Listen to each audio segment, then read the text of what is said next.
Radhe Radhe everyone. दोस्तों, विश्वकर्मा जयंती पर विश्वकर्मा भगवान की पूजा सभी लोग करते हैं क्योंकि भगवान विश्वकर्मा को सृष्टि का पहला इंजीनियर और वास्तुकार माना जाता है। प्रत्येक वर्ष कन्या संक्रांति के दिन विश्वकर्मा पूजा होती है, जो कि मुख्य रूप से 17 सितंबर के दिन की जाती है। इस दिन विश्वकर्मा भगवान जी का जन्म हुआ था। इन्हें निर्माण और सृजन के देवता के रूप में भी जाना जाता है। शास्त्रों के अनुसार देवताओं के अस्त्र शस्त्र सोने की लंका, इंद्र का वज्र, पुष्पक विमान, भगवान विष्णु का सुदर्शन चक्र, भगवान शंकर का त्रिशूल, पांडवों का इंद्रप्रस्थ, भगवान कृष्ण की द्वारिका, सुदामा नगरी आदि सभी को विश्वकर्मा जी द्वारा ही बनाया गया था। इस कारण निर्माण और सृजन से जुड़े लोग विश्वकर्मा जयंती के दिन विश्वकर्मा भगवान की पूजा करते हैं।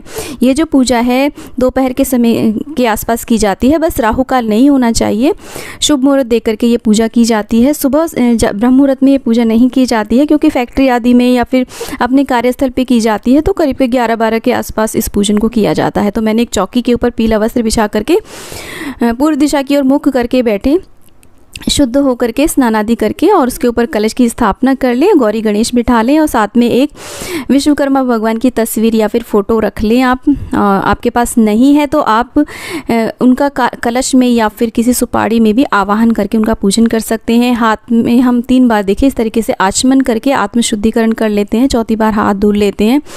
उसके बाद में हमने ये दीप कलश बनाया है। कलश किस प्रकार से बनाया जाता है इसकी कई वीडियोज़ मैंने चैनल पर डाली हुई हैं, आप ज़रूर देखें। और उसको हमने प्रज्वलित कर लिया है, अग्निदेव का आवाहन कर लिया है। अब हम हाथ में अक्षत पुष्प ले करके और कुशा रख करके देखिए, अगर आपके पास कुशा नहीं है तो कोई बात नहीं, आप कुशा की जगह पे आप दूर्वा का यूज़ कर सकते हैं पूजा में, या फिर कोई जैसे कि आम की पत्ती है उसका भी यूज़ कर सकते हैं। कुशा को बहुत ही पवित्र घास माना जाता है। उसको हाथ में रख करके हम अपने व्रत और पूजा का संकल्प लेते हैं। देखिए, अगर आप चाहें तो व्रत भी कर सकते हैं, नहीं तो सिंपल इस पूजा को कर सकते हैं। तो हम इस प्रकार से देखिए कुशा को उठा लेते हैं और इसके बाद में हम आवाहन करेंगे गौरी गणेश का, कलश में सभी देवी देवताओं का और भगवान विश्वकर्मा का हम इस प्रकार से आवाहन करेंगे, अपना नाम, गोत्र, स्थान बोलते हुए कि हम आपका पूजन करने जा रहे हैं। प्रभु, आप हमें अपने पूजन का सौभाग्य प्रदान करें। और ये जो अक्षत पुष्प है इन्हें भगवान के चरणों में छोड़ देंगे। देखिए, आवाहन आप अलग अलग भी सभी देवी देवताओं का कर सकते हैं या फिर आप एक साथ भी उनका आवाहन कर सकते हैं। तो भगवान को एक शिल्पकार के रूप में भी जाना जाता है। इस दिन घरों में, फैक्ट्रियों में, कल कारखानों आदि में विश्वकर्मा भगवान की पूजा की जाती है। इस दिन सभी कारखानों में काम नहीं होता है, बल्कि मशीनों को साफ़ सुथरा करके उन्हें सजा करके पूजा की जाती है। ऑफिस में पूजा की जाती है। इससे उद्योग और व्यापार में उन्नति होती है। इस दिन अस्त्र शस्त्र की भी पूजा की जाती है। तो देखिए, सर्वप्रथम हम गौरी गणेश का पूजन कर रहे हैं, उनको हम स्नान करा रहे हैं। 4 बार स्नान कराना चाहिए जल से। आप चाहें तो पंचामृत से भी स्नान करा सकते हैं। इस तरीके से हम स्नान करा देंगे और उन्हें वस्त्र रूपी कलावा अर्पित कर देंगे। और अगर आपके पास जनेऊ है तो गणेश जी को हम जनेऊ भी अर्पित करेंगे। थोड़ा सा इत्र लगा लें वस्त्र में, बहुत ही शुभ रहता है। तो विश्वकर्मा की जो पूजा है उन लोगों के लिए बहुत ही अधिक महत्वपूर्ण है। जो लोग बुनकर, शिल्पकार, कलाकार, व्यापारी हैं, उद्यमी हैं, इस दिन उद्योगों के मालिक मजदूरों को उपहार, मिठाइयाँ आदि भी भेंट करते हैं। तो कर्मचारी अत्यधिक प्रसन्न होते हैं और हमारा जो व्यापार है वो दिन दूनी रात चौगनी तरक्की करता है। तो इस तरीके से देखिए हमने जनेऊ अर्पित कर दिया है और इसके बाद में हम तिलक करेंगे। तो इस तरीके से हमें विश्वकर्मा जयंती पर भगवान विश्वकर्मा का पूजन करना है। तो विश्वकर्मा भगवान की फ़ोटो नहीं है तो आप अपने मोबाइल में फ़ोटो निकाल करके पूजा कर सकते हैं, प्रिंट आउट निकाल सकते हैं विश्वकर्मा भगवान जी की फ़ोटो का। किसी भी आप जो फोटोग्राफ़र होते हैं उनसे बनवा सकते हैं, नहीं तो सिंपली आप सुपाड़ी में उनका आवाहन करके आप उनका पूजन करें। इसके बाद में देखिए हम अक्षत अर्पित कर देते हैं और देखिए हल्दी, कुमकुम, जो भी प्रिय चीज़ें होती हैं गणेश जी को वो हम लगा देंगे। तो इस प्रकार से बहुत ही ज़्यादा महत्व होता है। विश्वकर्मा जयंती मनाने के लिए कई और मान्यताएं भी हैं। कुछ लोग कभी मनाते हैं, कुछ कभी मनाते हैं, लेकिन 17 सितंबर को विशेष रूप से विश्वकर्मा जयंती मनाई जाती है। कन्या संक्रांति जिस दिन होती है वर्ष में तब मनाई जाती है और दोपहर के आसपास इसका पूजन किया जाता है।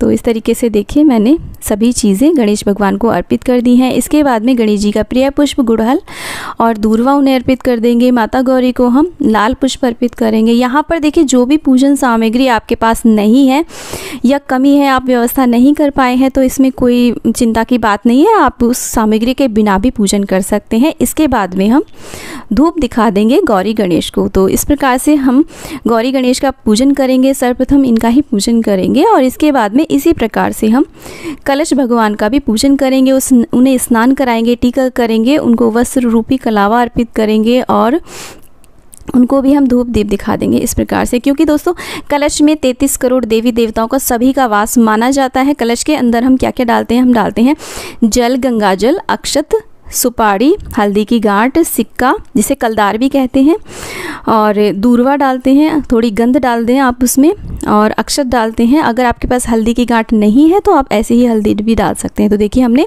पुष्प अर्पित कर दिए हैं, कलश भगवान का भी हमने पूजन कर दिया है। इसके बाद में हम विश्वकर्मा भगवान जी का पूजन करेंगे। तो कोई पात्र ले लें आप इस तरीके से, हम क्योंकि तस्वीर है उसका हम 4 बारी सांकेतिक स्नान करा देंगे। इसी प्रकार से आप किसी भी तस्वीर का भगवान जी की इसी प्रकार से आप स्नान कराएं। मैं साधारण जल से करा रही हूँ, आप चाहे तो पंचामृत से भी स्नान करा सकते हैं। इसके बाद में इत्र लगा करके वस्त्र रूपी कलावा अर्पित कर देंगे। आप यहाँ पर उन्हें कोई भी पीला वस्त्र अर्पित कर सकते हैं या फिर आप इसमें यहाँ पर रुमाल आदि भी या कोई गमछा आदि भी भेंट कर सकते हैं। इसके बाद में हम चंदन से तिलक करेंगे। तस्वीर में जो भी देवी देवता उपस्थित हैं सभी का हम तिलक करेंगे। और इसके अलावा यहाँ पर देखिए कुछ ना कुछ अपने कार्य से संबंधित चीज़ें रखनी होती हैं पूजा में साइड में, उनका भी हमें पूजन करना होता है। अगर आप कुछ नहीं भी रख पा रहे हैं तो आप इसमें जो अस्त्र शस्त्र दिए हुए हैं उनका अवश्य रूप से पूजन कर लें, क्योंकि इनकी फ़ोटो में आप देखेंगे चारों ओर बहुत सारे अस्त्र शस्त्र दिए हैं। तो आज के दिन अगर विद्यार्थी अपनी किताबों का, पुस्तकों का, अपने जो उनकी कलम होती है उसका पूजन करते हैं तो उन्हें बहुत ही ज़्यादा लाभ प्राप्त होता है और उन्हें ज्ञान की प्राप्ति होती है। इस तरीके से तो विद्यार्थियों की पूजा करनी चाहिए। इसके बाद में देखिए हमने जनेऊ अर्पित कर दिया है इस तरीके से भगवान जी को, और उसके बाद में हम पीले पुष्प अर्पित कर देंगे। पीले ना हो तो जो भी पुष्प आपके पास हो उन्हें आप अर्पित कर दें।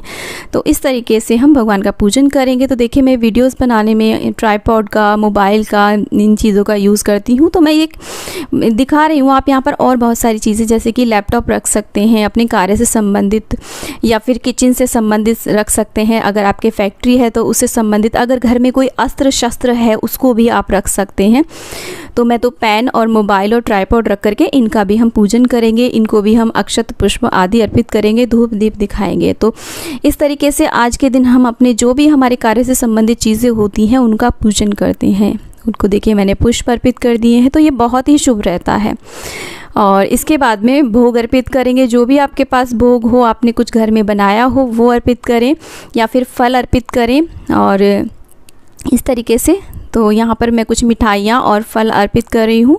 अगर आपने खीर, पूड़ी, हलवा आदि कुछ बनाया हो तो आप उन्हें भी अर्पित कर सकते हैं। देखिए यदि इसके बाद में हम अर्पित करेंगे एक नारियल। नारियल के ऊपर मैंने शुभता का चिन्ह स्वास्तिक बना लिया है, उसके ऊपर आप मौली ज़रूर लपेट लें और पुष्प भी अर्पित करें। इसके बाद में मैं 2 पान अर्पित कर रही हूँ। पान के ऊपर मैंने लौंग, इलायची और एक हल्दी की गांठ अर्पित करी है और बताशा, और यहाँ पर मैं कुछ दक्षिणा भी अर्पित कर दूँगी। इस तरीके से देखिए कार्य की पूर्णता के लिए दक्षिणा अवश्य रूप से हमें अर्पित करनी चाहिए। इसके बाद में हम कपूर की आरती करेंगे। देखिए कपूर की आरती ज़रूर करनी चाहिए, नहीं तो आप सिंपल दीपक की भी कर सकते हैं। और क्योंकि जो हमारा कर्पूर का अर्थ होता है सारे कार्यों को पूर्ण करना, और अगर हम दक्षिणा अर्पित करते हैं तो हमारे जो भी हमने पूजन किया उसमें किसी भी प्रकार की यदि कमी रह जाती है तो वो संपूर्ण हो जाती है। तो दक्षिणा ज़रूर अर्पित करें। आरती उतार देंगे। सर्वप्रथम गणेश जी की आरती करेंगे, कलश भगवान की आरती उतारेंगे, उसके बाद में विश्वकर्मा भगवान की आरती। देखिए अगर आपके पास पुस्तक नहीं है तो आप इंटरनेट से भी आप आरती चला सकते हैं, नहीं तो आप इसके बाद में आपको पढ़नी चाहिए हाथ में कुछ पुष्प आदि लेकर के। अगर आपके पास उपलब्ध है तो आप विश्वकर्मा भगवान की कथा अवश्य पढ़ें इस दिन। इसके बाद में जल फेरते हुए इस तरीके से देखिए जो इसका आरती का हम इस प्रकार से जल कर देंगे और लास्ट में हम करते हैं पुष्पांजलि। हाथ में कुछ पुष्प लेकर के इस प्रकार से भगवान का ध्यान करते हुए, प्रार्थना करते हुए इस तरीके से हम उनके ऊपर पुष्प वर्षा कर देते हैं। और उसके बाद में हम करेंगे प्रार्थना और क्षमा याचना यदि अनजाने में हमसे किसी भी प्रकार की गलती हुई हो। अंत में हमें अपने आसन के नीचे कुछ जल छिटक करके अपनी माथे से अवश्य रूप से लगाना चाहिए। इससे हमें अपनी पूजा का संपूर्ण फल प्राप्त होता है। और हो सके तो इस दिन हमें हवन अवश्य रूप से करना चाहिए, बहुत ही शुभ रहता है। बड़ा दिन होता है वर्ष का, तो ज़रूर इस दिन को पूरे धूमधाम से मनाना चाहिए। इस दिन व्रत आदि कंपलसरी नहीं है, लेकिन आपको विश्वकर्मा सभी के कर्मों का लेखा जोखा रखने वाले विश्वकर्मा भगवान का पूजन करना चाहिए। तो दोस्तों वीडियो अच्छा लगा तो वीडियो को लाइक करें, चैनल को सब्सक्राइब करें और वीडियो को ज़्यादा से ज़्यादा शेयर करें। और कमेंट बॉक्स में हरे कृष्णा राधे राधे अवश्य लिखें दोस्तों।